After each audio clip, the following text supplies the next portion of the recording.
If you're fortunate enough to have the natural resources for a medium to large-scale renewable energy installation, then in the long term you are likely to generate a significant income stream. As part of your community consultation to get the project off the ground, you'll need to discuss and define what the income should be invested in.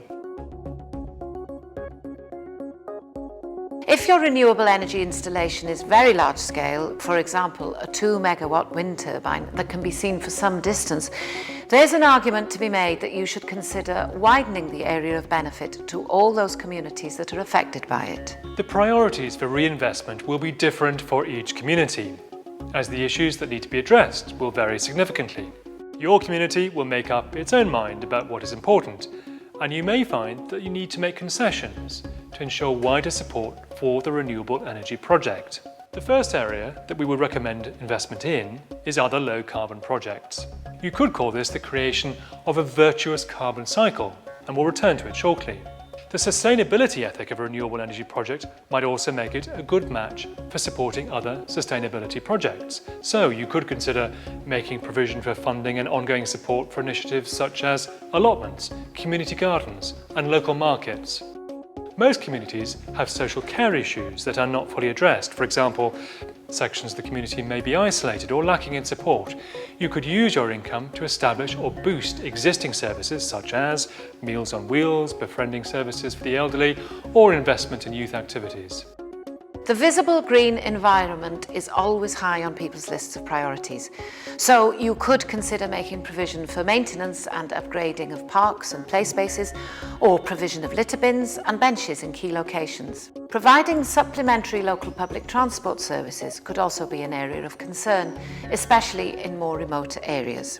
You may also want to consider establishing hardship funds for individuals or businesses, though you may need to set up a separate charitable trust to administer such funding.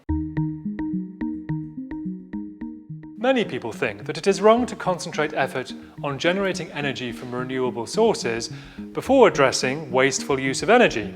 So you might find that in the course of your consultations, you come across criticism from individuals and groups who think that community effort should be first focused on changing behaviour, installing insulation, encouraging uptake of low-energy light bulbs and efficient appliances, to name just a few. In essence, they're right.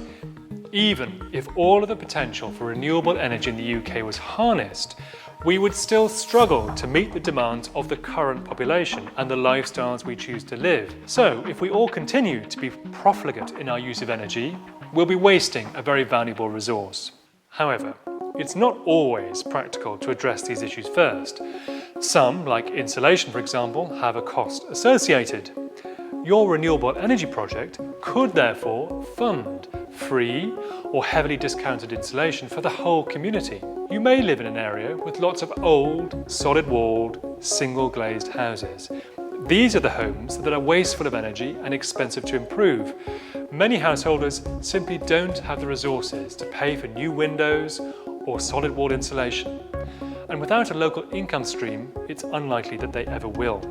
You could consider grants or loans to support such work. Your renewable energy project could also help to support the costs of local information campaigns on behaviour change, or the purchase of electricity monitors to give or loan to local residents so that they are more aware of their energy use. A renewable energy project that does nothing to help reduce the carbon emissions of the community further would be an irresponsible undertaking. It may even give the impression that your community has done its bit and can use energy however they like from now on. But if you use it as an enabling infrastructure to drive forward a whole range of other energy-saving behaviour, then you really will have achieved something.